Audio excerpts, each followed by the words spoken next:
अब ये गाय आपने भी सुनी होगी, ध्यान गया कुछ मेरा चला गया ध्यान एक छोटी सी बात के लिए। गए लाइन आई थी बीच में, ऊंची अटरिया बास तुम्हारा, इन्होंने ये बात बोली, यही बोली क्या और कुछ यही बोली हाँ, लेकिन वास्तव में मेरी लिखी हुई है इसलिए भी ख्याल आ गया। ऊंची अटरिया का मतलब अगर लेंगे तो यह अटारी होगी, जिस तरह मकान, मकान के ऊपर दूसरा या तीसरा अटारी बोलते हैं, जिस तरह से वो अटारी है सामने का बनेगा ऊपर के लोग। लेकिन वाणी में ये नहीं है, वाणी में है ऊंची सी अटरिया। इससे में बहुत फर्क हो गया कि वो अटरिया नहीं है। जिस प्रकार अटरिया ऊंची है इसी प्रकार से वो भी इस ऊंचाई की भांति है। ये तो पढ़ा रखी है, वो बनी हुई नहीं है, समझ गए ना। वो नूरानी है, वो सूक्ष्म है, स्थूल नहीं है। तो ये स्थूल है, ऊंची अटरिया होगी ये, तो वो अटरिया सी, ऊंची सी अटरिया बात तुम्हारा, कैसे चढ़ना होए हमारा, ना कोई चीना पैड़ी डोर। ऊपर चढ़ने के लिए तीन ही चीज सहायक है ना, किसी चीज के अटारी पे चढ़ोगे तो या तो जीतना हो, या कोई पौड़ी लगी हो, या कोई डोर हो उसने पकड़ के ऊपर चढ़ जाओ। लेकिन उस अटरिया के लिए क्या है कि ये चीज कोई नहीं है। तो उस ऊंची सी अटरिया पर चढ़ने के लिए है डोर, वो शब्द डोर, उस शब्द डोर को पकड़ के चढ़ते हैं। कितनी सूक्ष्म सूरत जो है उस ऊंचे धाम से नीचे की ओर इस स्थूल शरीर में आई है।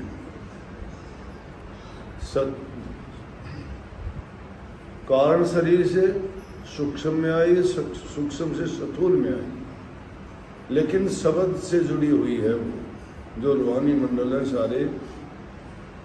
जिस प्रकार से मकड़ी जब अपने जाले से निकलती है तो वहाँ से वो तार वहाँ से छोड़ के नीचे आती है, तार से जुड़ी रहती है, और एक पल में जब उसे जाना होता है ऊपर पहुँच जाती है उसी तार को पकड़ के, उसी द्वारा छोड़ा हुआ तार है।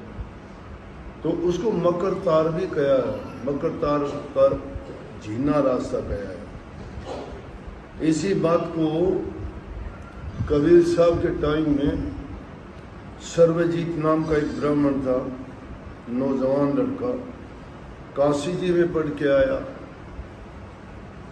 बड़ा शास्त्रज्ञ हो गया, शास्त्रों का ज्ञाता, बड़े बड़े ज्ञानी शास्त्रों के ज्ञाता, शास्त्रियों से बड़ी उनकी तर्क वितर्क हुए, बहस हुई, सबको उसने अपने ज्ञान से हरा दिया, क्योंकि उनको शास्त्र का ज्ञान था।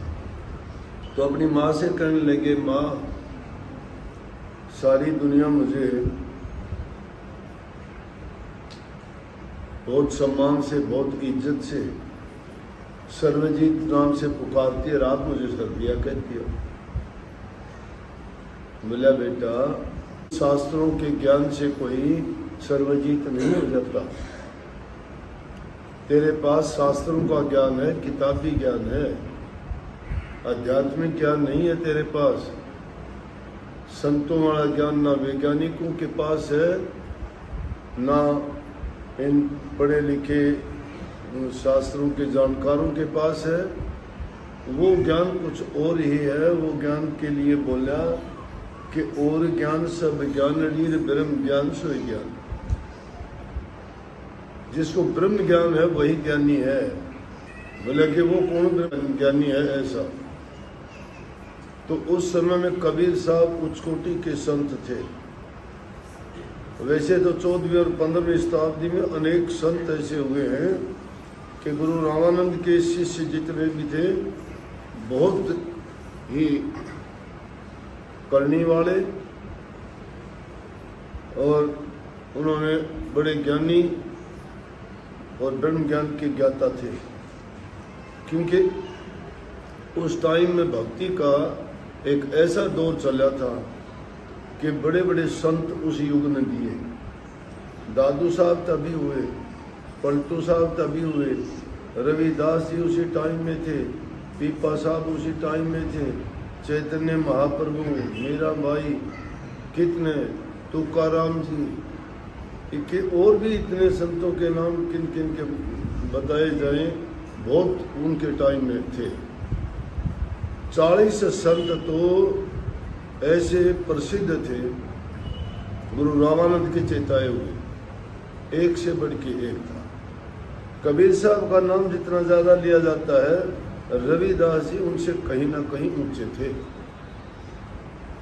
125 साल तक रहे। लेकिन कबीर साहब का क्या था कि कबीर साहब के साथ में लोगों ने ज़्यादा वो की थी तो उनको बहुत ख्याति मिली इस चीज़ से।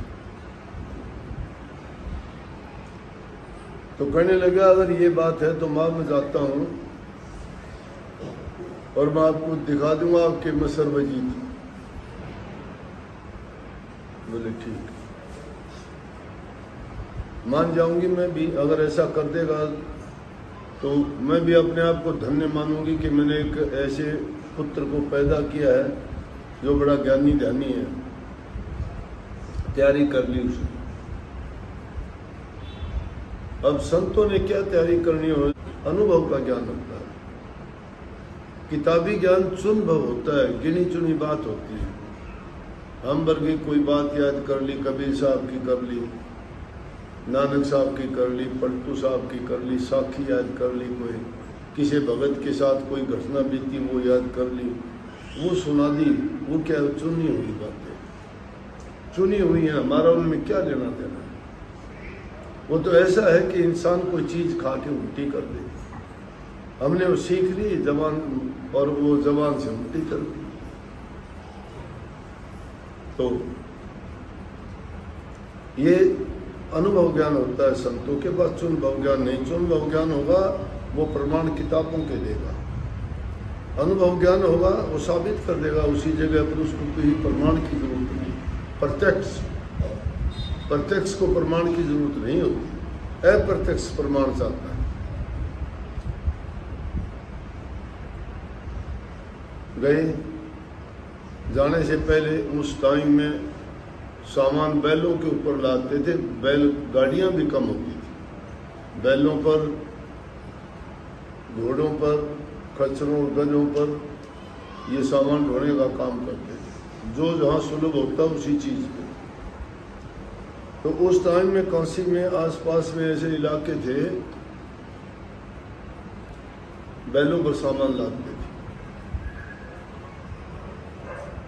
सर्वजीत ने सारे ग्रंथ लिए, बैल के ऊपर लादे और उनको भर के चल दिया।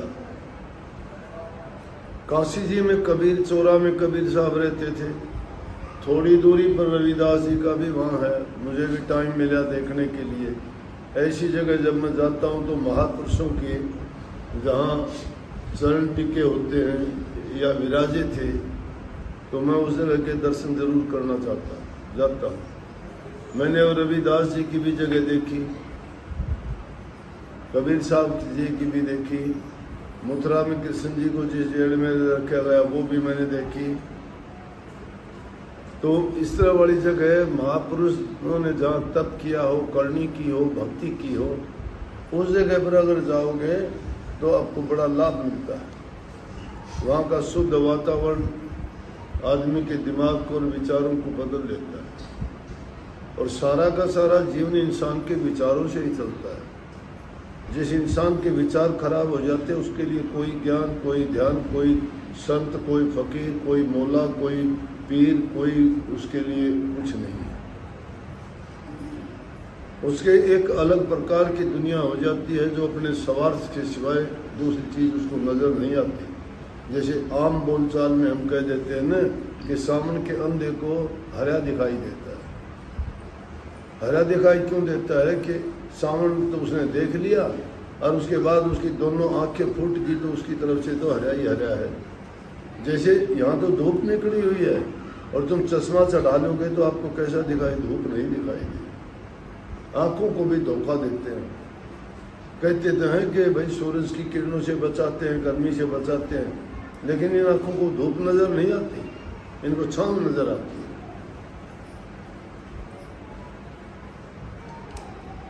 तो सर्वजीत जी गए,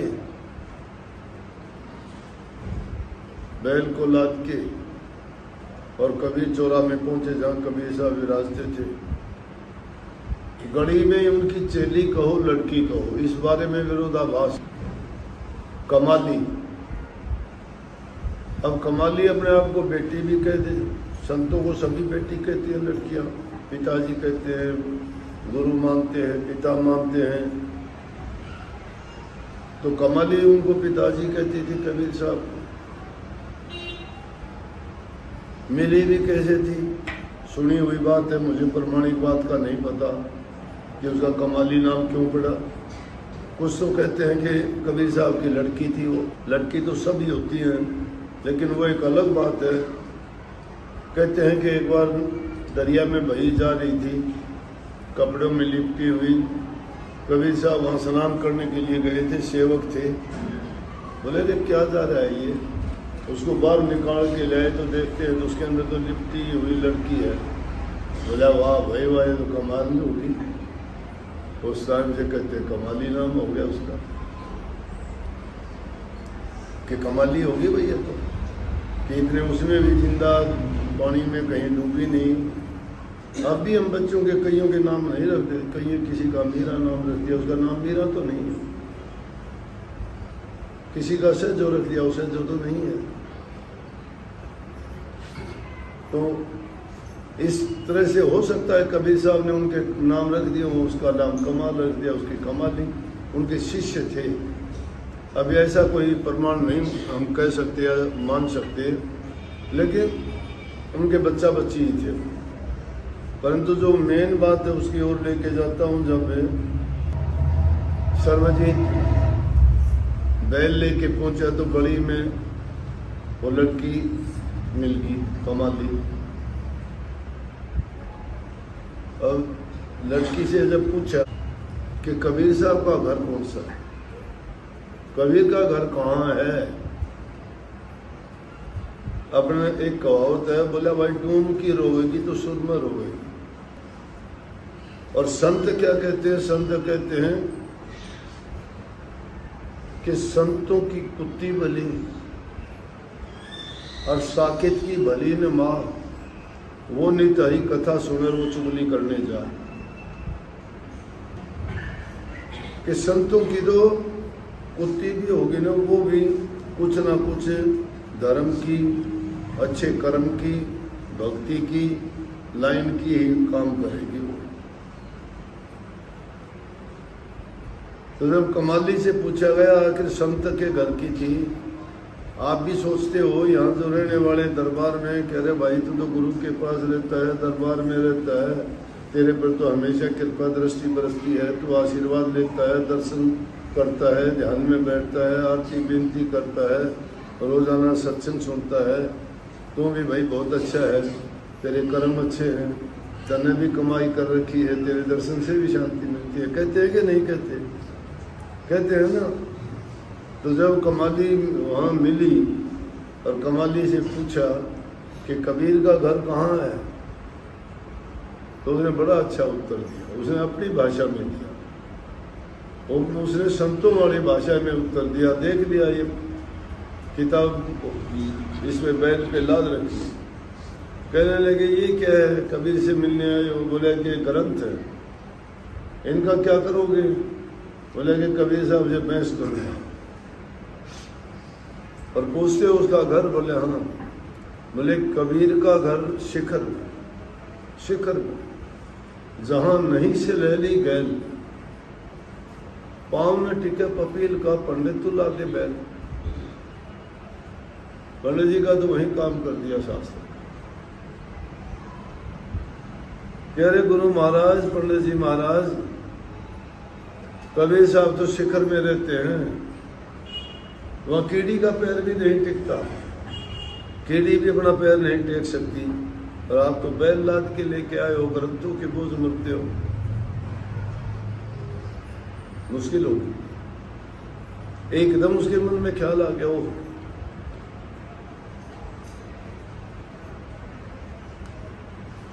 कि जब लड़की उसके पास रहने वाली, उसको क्या पता था गली में रहने वाली लड़की की ये ख्यालात हैं इतने ऊंचे, तो वाकई में कबीर साहब ये हराना तो मुश्किल है, लेकिन फिर भी मैं आया हूँ तो टकराऊंगा,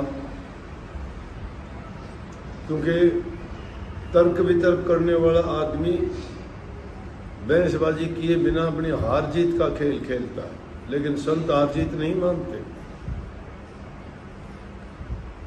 संत हार जीत नहीं मानते, वो तो कहते हैं कि संतों का हारना अच्छा है, दुनियादारों का जीतना अच्छा है। हारे हर से मिलते हैं और जीतने वाले उनकी दुर्गति होती है। जाके कबीर साहब के सामने गए, कबीर साहब ने बोले आओ पंडित जी आओ पधारो। संत सबका आदर सम्मान करते हैं, चोर आओ, डाकू आओ, ठग आओ, लुटेरा आओ, चाहे उनका साथ भी कुछ उल्टा सीधा करने आए तो भी उसको आदर देते हैं। ये मान सम्मान है, ये तो दुनियादारी का खेल है। संत ऐसा खेल नहीं खेलते कि गोटी पीट के और खेल जीतना चाहते हो, नहीं। वो अपने मन की भावनाओं को मार के प्रभु को प्राप्त करना चाहते हैं। ये शतरंज का खेल नहीं है, या बेगम दाब या ताश का खेल नहीं है।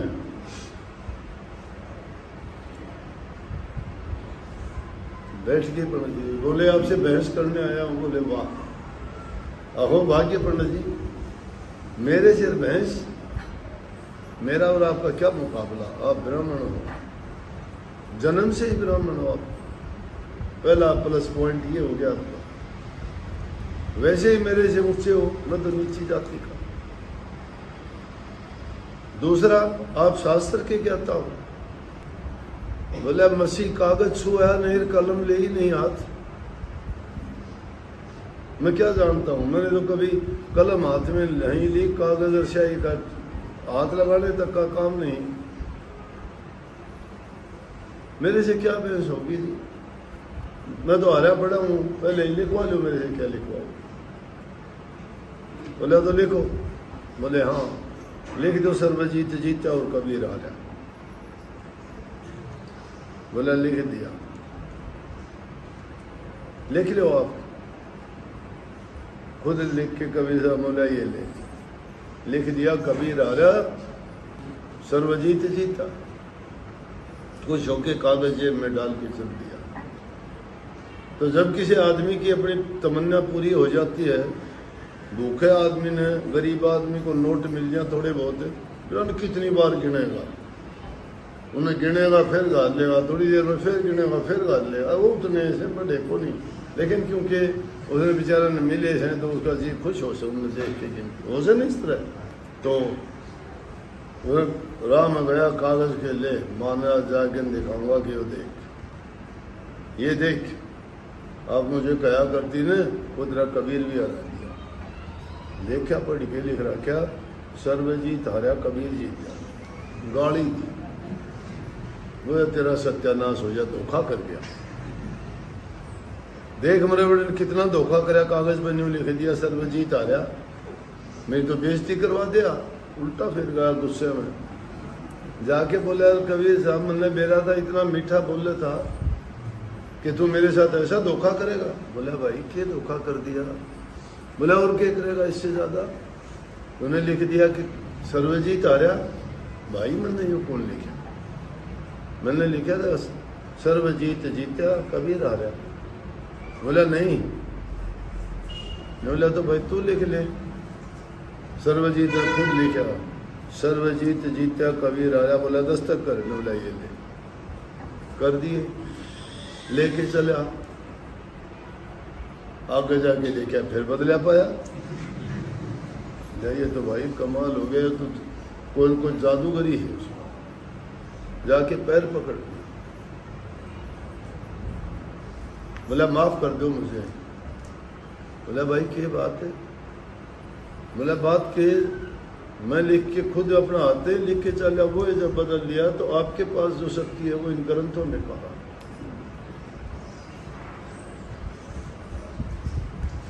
इसलिए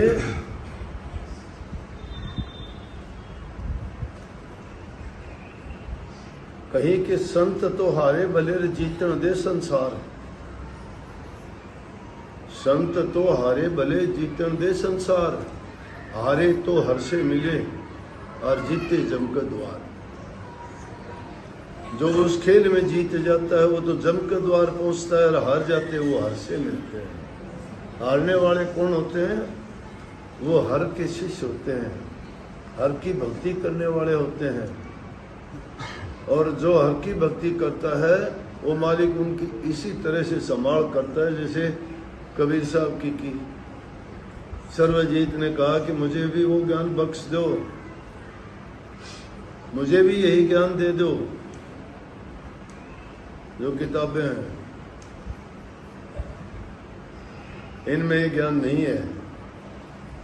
तो जो अध्यात्म है वो इन दुनियादारी की किताबों का ज्ञान जहां खत्म होता है वहां से शुरू होता है।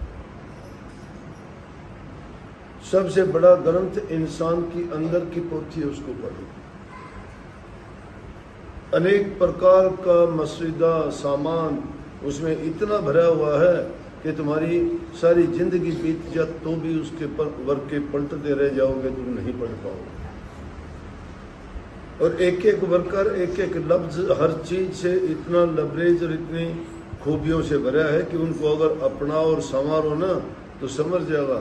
लेकिन मूर्खों के आगे, अनपढ़ों के आगे, जो लोग दुनियादारी की चीज़ों के गुलाम हों के आगे चीज़ें मायने नहीं रखती। मैं बता दूं, उनका बर्ताव और व्यवहार इसी तरह रहेगा।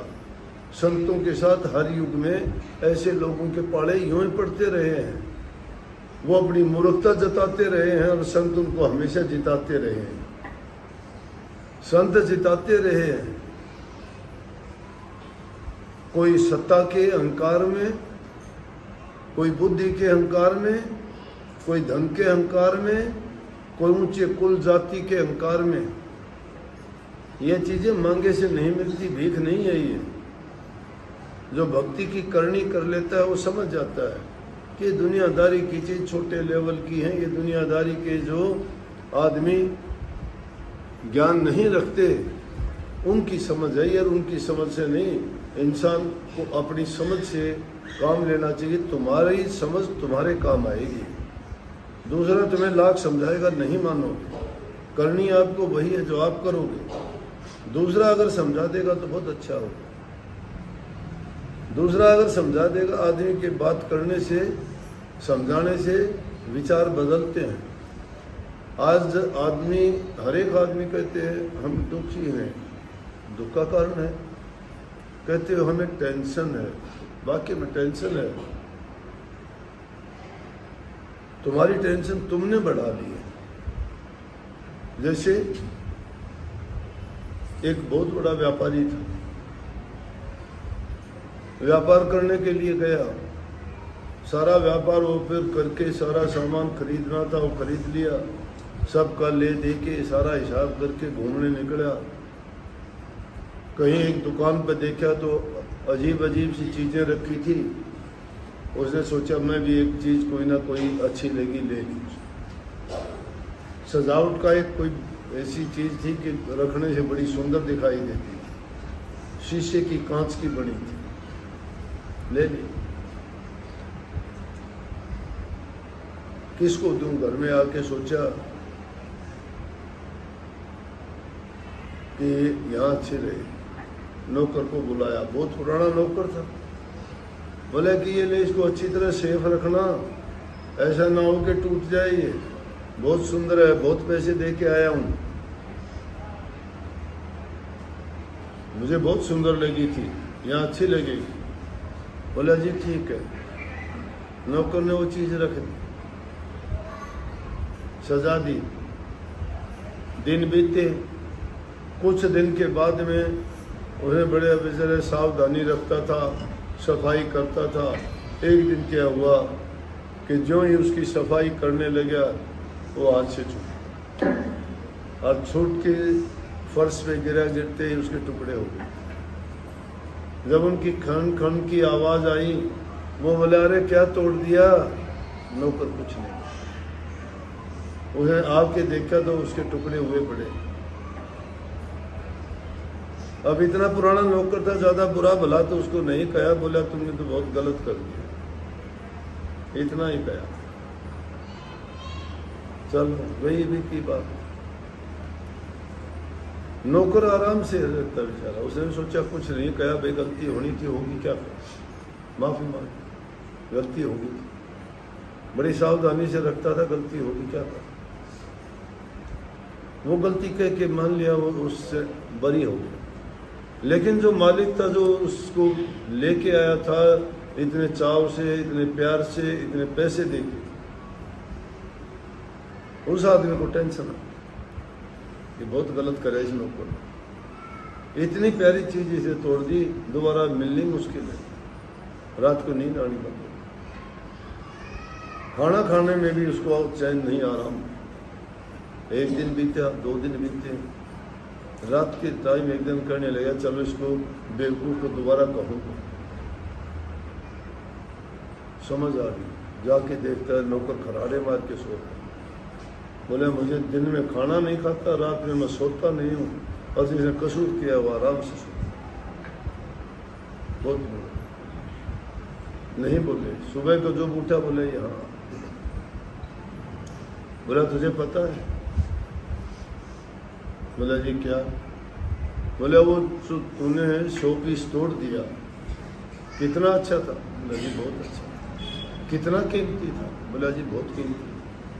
तुझे क्या चिंता उसकी? बोले सोता है आराम से, खाता है।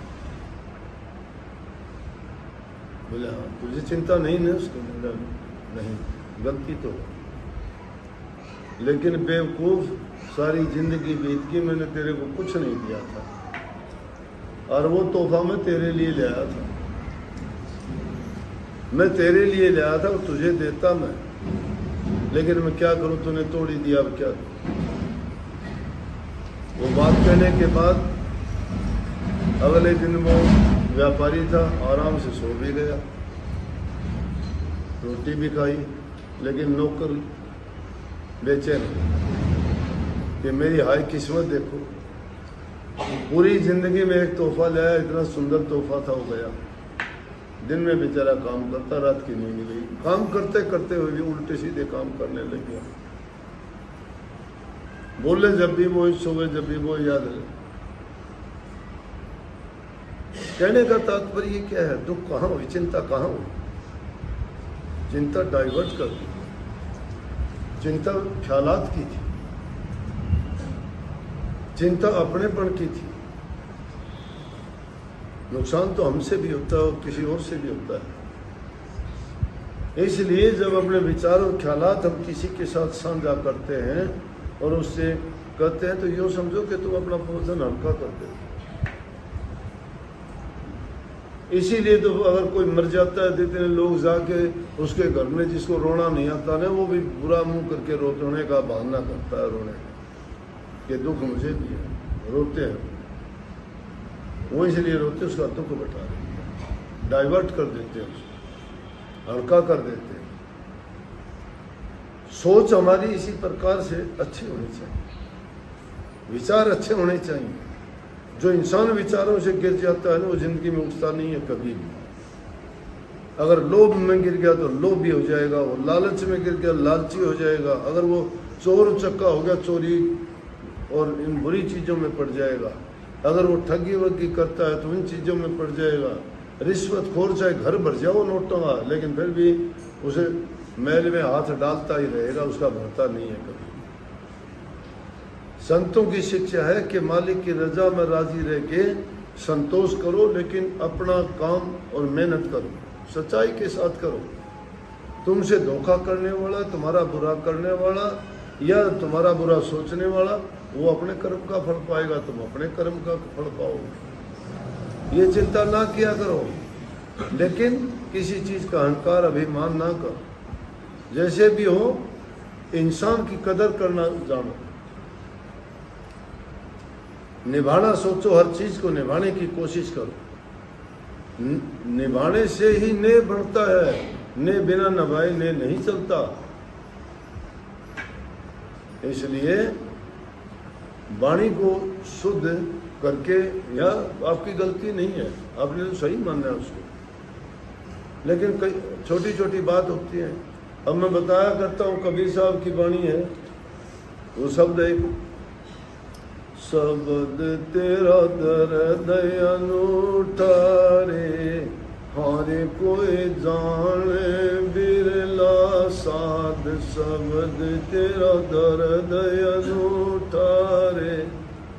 दूसरी कली उसकी थी और उसको ऐसे ही गाते हैं, मुझे नहीं पता, मैंने किसी किताब से नहीं सुना है। तो गाने वाले के गाँव में रांडी ढांडी नात जीरे सेनर कई काग, ये गाना लिखे गाँव है ना। रांडी ढांडी नात जीरे सोनर कौआ काग, दोनों गलत है। औरत को रांडी कह दिया, गाय को ढांडी कह दिया। गाय हमारी माता है, औरत हमारी माता है। मातृशक्ति को इतने बुरे ढंग से कबीर साहब ने नहीं बोला होगा, मैंने उसको बदल दिया। माया लाइन तो गलत है बिल्कुल। मेरा मेरी नात जीरे सोनर कई काग, मैंने ये बदल दी। कौआ और काग दो चीज इकट्ठी कैसे आएगी? बलख बुखारा तज दिया रे, थी कोई पिछली लाग, शब्द तेरा दर्द अनूठा रे, हारे कोई जाने बिरला साध, शब्द तेरा दर्द अनूठा रे। ये बात है, वाणी को थोड़ा शुद्ध करके समझ के साथ याद किया जाए, गाया जाए, क्योंकि सुनने से दूसरे लोग भी उसी तरह गाएंगे तो वह गलती बढ़ती चली जाएगी। बहुत बहुत आशीर्वाद सबको।